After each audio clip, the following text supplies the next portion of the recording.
2025ರ ಹೊತ್ತಿಗೆ ಭಾರತದಲ್ಲಿ ಒಟ್ಟು 8 ಕೇಂದ್ರಾಡಳಿತ ಪ್ರದೇಶಗಳು ಇವೆ.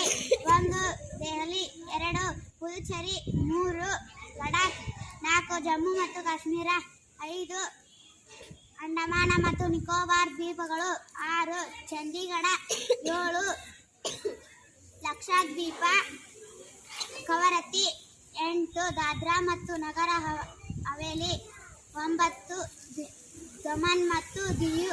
ಈಗ ನನ್ನ ಗೆಳತಿ ಭೂಮಿಕಾ ದೆಹಲಿ ಬಗ್ಗೆ ಹೇಳುತ್ತಾಳೆ. ದೆಹಲಿ ಸ್ಥಳೀಯವಾಗಿ ದಿಲ್ಲಿ ಎಂದು ಹೆಸರಾಗಿರುವ ಮತ್ತು ಅಧಿಕೃತವಾಗಿ national capital territory of Delhi (NCT) ಎಂದು ಕರೆಯಲ್ಪಡುವ ರಾಷ್ಟ್ರೀಯ ರಾಜಧಾನಿ ನಗರವು ಪ್ರಾದೇಶಿಕವಾಗಿ ಭಾರತದಲ್ಲೇ ಅತಿದೊಡ್ಡ ಮಹಾನಗರ